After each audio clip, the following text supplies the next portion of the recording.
자, 이제 우리가 생각력이 높아지고 깜빡깜빡이 없어졌어요. 그 다음에 해야 될 거 뭘까요? 공부. 그러니까 우리가 이제 공부가 환에 맺혔으니까. 내가 공부를 너무너무나 잘하는 사람이야. 이렇게 생각하시는 분 있을까요? 없죠. 그러니까 도대체 이놈의 한국 사회는 우리가 평생 죽을 때까지 나는 공부를 엄청 잘하지는 못하는 사람이야. 혹은 나는 공부는 평생 지지리도 못하는 사람이야. 이렇게 생각하고 죽게 만든다니까. 맞아요. 이거를 왜 안 뛰어넘고 사냐고. 주관적 자기 생각은 나는 공부 못하는 사람. 근데 제가 프로젝트를 이제 큰 거를 했는데 한국 기원의 서고도 정리하고 한국 기원의 역사도 써주고, 네, 앞으로 이제 기록 관리를 잘 할 수 있는 그런 거 총체 프로젝트를 했는데, 그래서 이제 우리 대학원생 2명이 그 서고를 정리하는 일을 했어요. 제가 2주 후에 이제 가봤지. 네. 근데 그 중에 한 친구는 일을 너무 잘해요. 그래서 그 주인공한테 물어봤죠. 너는 일 잘한다는 소리는 많이 들었겠네? 그랬더니 네, 좀 들은 편이에요. 그래서 너는 공부는 잘하니? 아니요, 공부는 되게 못해요. 이렇게. 그래서 제가 딱 한마디 했어요. 너가 지금 여기에 여러 종류의 객체들이 있는데 얘를 어쨌든 이렇게 비슷한 종류끼리 이렇게 묶고 목록 만들고 레이블, 라벨 출력해가지고 붙이고, 그래서 서가 이렇게 꼽는 일을 했거든요. 지금 한 너의 행위를 수업을 들을 때 현재 네가 한 요 행위를 연상하면서 들어볼래? 무지하게 공부 잘하는 친구가 돼서 훌륭한 아주 유능한 기록 연구사로, 아키비스트로 재직을 하고 있어요. 딱 한마디로 얘기하면 이거는 자각과 기록의 힘이에요. 평생 우리가 공부를 해야 돼요. 그래야 우리가 지속적으로 성장할 수 있습니다. 우리가 평생을 공부하면서 삶을 살아갈 때 가장 중요한 수단은 사실은 책입니다. 요즘에는 인터넷도 좋고 온라인 강의 이런 것도 되게 좋습니다. 다 책과 같은 존재들이에요. 속성 같습니다. 매체가 다를 뿐이지. 그래서 책을 잘 읽는 우리의 습관을 몸에 붙이는 것이 이제 엄청 중요합니다. 그러면 자기 나름대로 특성 같은 게 있으세요? 책을 읽을 때 나는 이런 특징이 있다? 저는 정말 책을 가까이 하고 싶은데 약간 울렁증이 있을 정도로 부쩍 지나가면 자꾸 자고 있더라고요. 그래서 저는 책을 읽을 때 저한테 와닿는 문장이 있으면 저는 또 책을 되게 깨끗하게 보거든요. 어차피 2장밖에 안 보니까 안 접어요. 안 접고 이렇게 잘 메모도 안 써요. 두 손으로 찍어 놓는구나. 네, 찍어놔요. 저는 사진으로. 그리고 사진첩을 정리할 때마다 이 좋은 문구를 하나씩 더 보게 되더라고요. 그 정도. 저 같은 경우는 이제 뭐 주로 제일 많이 읽게 되는 게 희곡이나 대본으로 돼 있는 그렇죠. 걸 많이 읽는데, 읽을 때 그 옆에다 뭐 꼭 적고 싶어지거든요. 이렇게 뭐 대사를 뭐 추가하고 싶거나 아니면 다른 단어로 바꾸고 싶거나, 이 문맥에서 조금 더 좋은 표현이나 다른 아이디어가 있을 때 옆에다 꼭 이렇게 적으면서 보는 습관이 있어서 활자로 된 걸 꼭 봐야. 그래서 배우들 대본이 까맣군요. 네, 이게 많이 쓰게 돼요. 이렇게 뭐 더 좋은 대사 같은 거 이런 거 추가하고 싶은 거. 일단 용어 정의를 하면은 혜정 선생님은 소위 이미지 기억법이라는 네. 거고, 지금 만석 선생님은 지금 말씀하신 게 되게 중요해요. 자기화 독서라고 해요. 그래서 엄청 중요한 작업을 하고 계신 거고. 자기화 독서. 저는 이제 목차를 이렇게 처음에 봐요. 그리고 제가 재밌는 거부터 읽어요.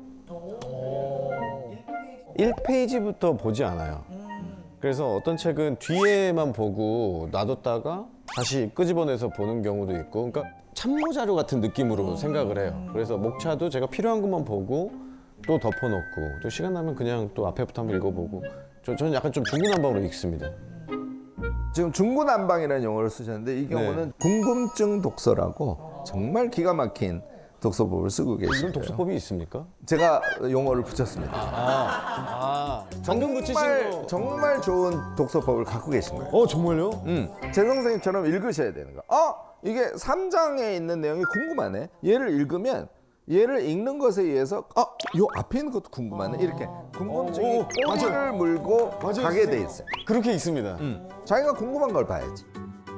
책을 읽는 게 우리에게 강제가 아니잖아요. 네. 기쁨을 위해서 지식의 확장을 위해서 읽는 거죠. 네, 맞아요. 맞아요. 그런데 책을 읽었어. 엄청 열심히. 딱 하루 지났는데 책의 제목과 저자의 이름조차 기억이 안 나죠. 안 난다. 네. 이거 우리 전 국민, 전 인류가 겪고 있는 어려움이잖아요. 진짜 인류가 풀어야 할 숙제입니다.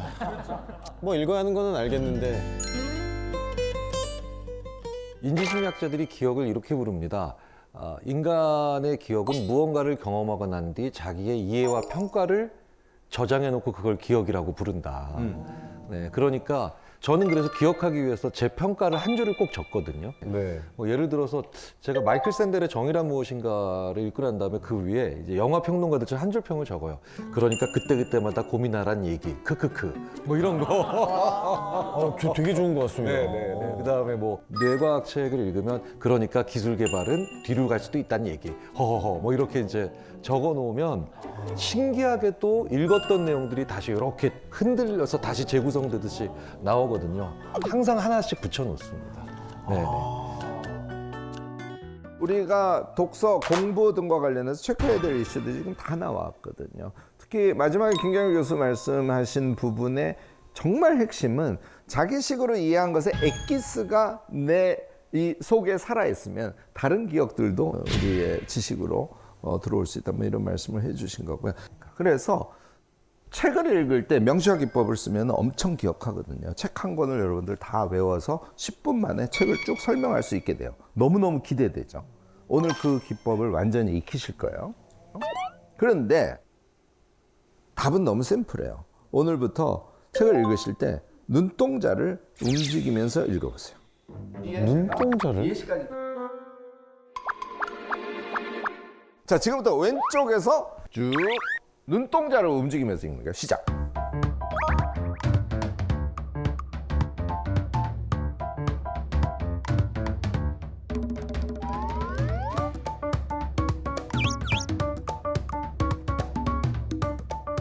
오케이. 여기까지입니다. 지금 어떠세요? 눈동자를 움직이면서 그동안 책을 읽으셨을까요? 아니요. 눈동자를 왼쪽 끝에서 오른쪽으로 움직여가면서 책을 읽으라 그랬잖아요. 그런데 눈이 이상하게 자연스럽게 안 가. 가다가 거꾸로 가기도 하고 살짝 위로 상향하기도 하고 맞아요. 그런 거 느끼지 않아요? 이거는 눈동자가 독서에 최적화되어 있지 않다는 걸 의미합니다. 이거는 왜 그러냐면 원래 눈의 능력은 저는 사실 여기를 보고 있어도 여기가 보이거든요. 우리의 눈의 능력이 그렇거든. 대체로 책이 보통 글자가 쓰여진 것이 10cm 정도예요. 그러니까 거기에 익숙해진 우리는 책을 볼 때 통으로 봐요. 그러니까 초점이 안 맞겠지. 다시 어느 부분을 집중했다가 또 통으로 봤다가 이렇게 신경이 분산되고 눈동자 자체에 규칙성이 없는 거예요. 그래서 제가 1.5초 정도 속도로 한 행을 읽거든요. 눈동자는 동쪽으로 쭉 같은 속도로 1.5초로 쭉 움직이는데 단어를 스캐닝하듯이 쭉 지나가는 거. 매일 아침 10분씩 제가 하라 그러거든. 1.5초씩 읽으면 10쪽 이상을 보통 읽습니다. 처음에는 제가 타이머 맞추고 하라 그래요. 2쪽 읽었는데 예를 들어서 2분 20초야. 꽝! 그렇게 하면 안 돼요. 1.5초 속도로 가야 되기 때문에 보통 2, 3행 되니까 10분을 매일 연습하면 10쪽 이상을 하실 수 있게 되니까 그거를 하셔야 되는 거예요. 한 2쪽 읽고 됐어 이거 아니에요. 10분. 그리고 눈운동으로 읽는데 뜻이 안 들어온 부분은 거꾸로 가서 다시 보고 안 읽히면 거꾸로 가서 의미를 정확하게 파악하고 문단 단위로 이 문단에서 이런 얘기를 했네 이렇게 하면서 읽으시면 됩니다. 그래서 2달 연습을 하면 여러분들은 기가 막힌 독서로가 될 수 있어요. 우리 큰애 이름이 주영인데 책을 엄청 읽어놓으니까 수능 시험을 보는데 지문이 엄청 나오잖아요. 당연히 빠른 속도로 읽죠. 그러니까 맞출 가능성이 높을 거 아니에요. 우리 큰아이가 수능 볼 때 국어 시험이 되게 어려운 시기였습니다. 만점. 뉴스에서 저희가 봤던 그렇게까지는 아니고 사실 근데 책을 읽으면서 공부 잘하는 학생이 될 수 있어요. 정말요? 제가 이걸 생각 독서법이라고 하는데요. 우리가 책을 읽을 때 생각 독서를 한다는 것은 이것을 의미합니다. 순간의 생각. 책을 읽으면서 순간 생각. 아, 이런 내용이네? 그러면 쭉 읽으면 순간의 생각을 여러 번 할 거 아니에요. 얘를 쭉 읽는 거를 생각의 이음? 이렇게 제가 그냥 쉽게 이름을 붙였습니다. 그러면 여러분들 책을 읽으면서 고개를 드세요, 혹시? 책에 있다가요? 저는 이제 이해 안 될 때 한 번씩 드는 것 같긴 한데 이게 뭔 말이지 이러면. 사실 실제로 머리를 들라는 얘기는 아닐 수 있어요. 사람의 습성에 따라서 밑을 보고 그런 얘기구나 이럴 수도 있고 이렇게 해서 이럴 수도 있고 책을 보면서 그런 얘기구나 이렇게 할 수도 있죠. 근데 책을 읽은 것을 그냥 버리지 말고요. 순간순간 이런 내용이구나 하고 순간에 생각을 해주는 거. 그다음에 세 쪽 읽고 이런 얘기 저런 얘기 저런 얘기 저런 얘기 저런 얘기 이렇게 생각을 이어줘요. 그러다가 스스로 맥락이라는 걸 이해하게 되고 그것에 의해서 생각력이 엄청 발전하고. 제가 이제 이렇게 얘기를 하면 아이고 교수님 그 생각을 나도 해보려고 했는데요. 세 쪽 읽고 앞에 뭔 내용이었지? 다시 가서 봐야 되고. 그래서 결국은 짜증나서 교수님 때문에 책을 더 못 읽게 됐어요. 이런 분들이 꼭 나와요. 그러니까 첫날은 요 앞에 페이지에 읽었던 게 기억이 안 나서 다시 보고 했네. 사흘을 했더니 똑같은 반복을 한 거예요. 근데 요번엔 앞에 페이지가 기억이 나네. 20일을 했더니 이제는 책을 최소한 10쪽 읽은 것은 생각의 이음으로 내가 이 얘기 되네. 이게 반복에 의해서 자신의 상태를 차이나게 만들어주는 과정이에요. 뭐 예를 들어서 교수를 오래 하면 50명이 앉아 있어도 단 한 명도 놓치지 않고 다 쳐다봐요.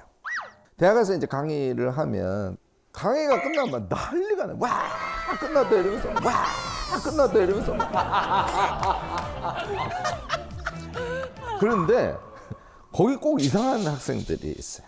수업이 끝났어. 다 난리가 났어. 얘만 정 교수는 오늘 이 얘기를 하고 맞아 그 다음에 이 얘기하고 여기서 이 부분 되게 중요할 것 같아. 오케이 그 다음에 하고 이제 같이 나와. 요 한 끗 차야. 요게 공부 잘하는 학생. 진짜 한 끗 차이네. 걔를 생각을 쭉 이어보는 거야. 저번 수업에서는 이게 핵심 저거 핵심. 이러면 그와 관련된 다른 자료들을 읽을 때도 너무 쉽게 읽히고요. 공부가 일단 재밌어집니다. 그래서 지금 말씀드린 게 생각 독서를 반복에 의해서 능력을 키운 상태에서 메모 독서로까지 이어가는 거예요. 여러분들 요약할 때 책 읽으면서 제가 메모 독서 하라는 건 요약하라는 거잖아요. 요약할 때 힘들어하지 않아요? 와 그거 요약하는 방법을 학교에서 배운 적이 없어요. 없죠. 그러니까 그것도 자기한테 맞게 요약을 해야 되는데 저희 때는 선생님이 주입식 교육이어가지고 자 선생님이 요약해 줄 테니까 적어라고 해가지고 적은 거예요. 맞아. 여기 별표, 그다음에 돼지꼬리 땡땡 뭐 이렇게 하면서 딱. 사실 우리가 그렇게 교육을 받았거든요. 심지어는 요새는 아이들이 쓰는 거 귀찮아한다고 다 프린트로 나눠줘. 그러니까 아이들이 실제로 요약하는 걸 경험할 수가 없어요. 요약할 기회가 없으니까. 그래서 책을 읽는데 요약을 하세요 그러면 대부분 공통적으로 하는 질문이 그거예요. 내 요약이 맞나요? 내가 요약이라고는 했는데 확신이 안 들어. 그러니까 이게 맞는지 아닌지 모르겠어. 메모 독서법은 생각의 이음에 의해서 자기에게 남은 부분만 메모를 하는 것입니다. 메모는 어떻게? 극단적 요약 수준을 하는 겁니다. 책이 거의 대부분이 한 개의 장이 50쪽 전후로 돼 있어요. 책을 무려 10쪽을 읽고 한 줄만 쓸 수 있어. 키워드 3개 쓰면 한 줄이 되잖아요. 그리고 또 10쪽 읽고 또 한 줄. 얘를 300쪽짜리 책이라고 치면 한 권을 읽은 다음에 우리가 메모가 몇 줄 나온다? 30줄. 무슨 얘기냐면 책에는 이렇게 쓰여져 있지만 그것을 이해하는 건 자기 마음대로거든. 자기 마음대로인데 5줄 쓴 게 하나의 이야기로 구성될 수 있다면 여러분들은 엄청 잘 읽었다는 걸 의미해요. 요걸 경험하면 요약에는 답이 없구나. 내가 중요하게 생각하는 것이 답이었구나. 그러면 어느 순간부터 자기가 쓴 5줄을 가지고 자기 그걸 서사라 그러는데 자기 스토리를 엮어서 말을 한다니까? 제가 해볼까요? 와. 내가 미움받을 용기라는 책을 읽었더니 공동체 감각이라는 엄청 중요한 철학적 개념이 나오는데 그것을 하려면 자기 수용을 해야 되고 타자 신뢰를 해야 되고 결국은 그럼 우리의 삶의 철학이 타자 공헌적 삶으로 간다라는 이야기를 아들러를 빗대서 키시미치로라는 학자가 이야기를 했단다 얘야. 제가 오늘 얘기한 눈동 독서, 생각 독서, 메모 독서까지. 자, 책을 읽었어요. 메모를 통해서 각인시켰어요. 자기 것으로 소화가 됐어요. 그걸 말로 했어. 방법 자체가 너무너무나 우리를 성장시키게 하는 기가 막힌 것들이 그 안에 다 우겨져요. 근데 교수님 요즘에 독서 후에 토론을 하는 모임들이 좀 정착을 하고 있대요. 아이들도 이런 토론 같은 문화들이 좀 공부할 때 여기 이제 발전시키는데 좀 도움이 될까요? 엄청. 여러분들 집에서 자제분들 공부 잘하는 아이로 키우고 싶잖아요. 그럼요. 네. 그러면 1살이라도 어릴 때 이 책 읽는 방법 이걸 아이들한테 좀 꼭 익혀줬으면 좋겠어요. 왜냐하면 처음에 아이들 책 읽는 거 힘들어요. 이 아이들은 쉽고 재미있는 책, 막 해리포터 이런 거 보면은 왜 그런 걸 보니? 고전 명작을 읽어야지. 위대한 개츠비 이런 거. 부모님들 아이들한테 책을 읽어라 이렇게만 하시고요. 동화, 전집 이런 거 사주는 거 여기에서 그치신단 말이죠. 이거 말고요. 책을 다 읽은 아이에게 무슨 내용을 읽었는지, 이야기가 어떻게 이해됐는지 이런 것들을 꼭 같이 대화를 나누면서 아이가 자연스럽게 책을 읽은 다음에 자기 생각을 정리할 수 있게, 그래서 생각의 깊이를 더 깊게 하고 그다음에 가끔씩 나 혼자 알고 있기가 뭐하니까 자랑도 좀 해야지 하고 글 좀 쓰고. 그러면 우리가 오늘 얘기한 이 습관이 몸에 붙은 아이들은 문단별로 키워드로 요약하고 정리한 키워드를 합쳐서 이해하고 이렇게 하니까 지문 읽는 속도가 엄청 빨라질 거 아닙니까? 따라서 문제에 더 집중할 수 있게 되겠죠.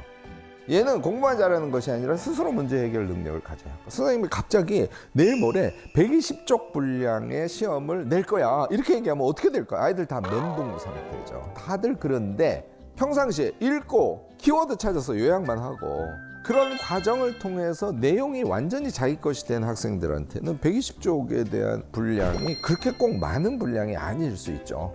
공부 잘하는 학생이 되는 첩경이 저는 사실은 책을 읽고 요약하고 그다음에 글을 써보고 말하고 토론하고 이런 것이라고 생각하죠. 고등학교 때 이걸 하려면 너무 늦어요, 사실은. 그래서 제가 1살이라도 어릴 때 습관을 들이는 게 중요하다 이렇게 여러분들께 강조를 하는 것이죠.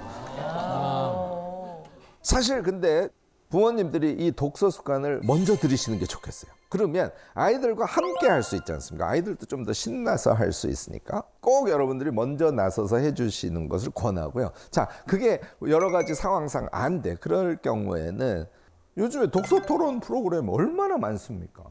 그리고 아이들의 문해력이 문제라면요, 방과후 교육이라든지 교육 프로그램 이런 것들이 한국 사회에 비교적 지금 잘 돼 있단 말이죠. 좋은 프로그램 선택하셔서 도움을 꼭 받아보시는 것, 이것도 나쁘지 않을 것 같습니다.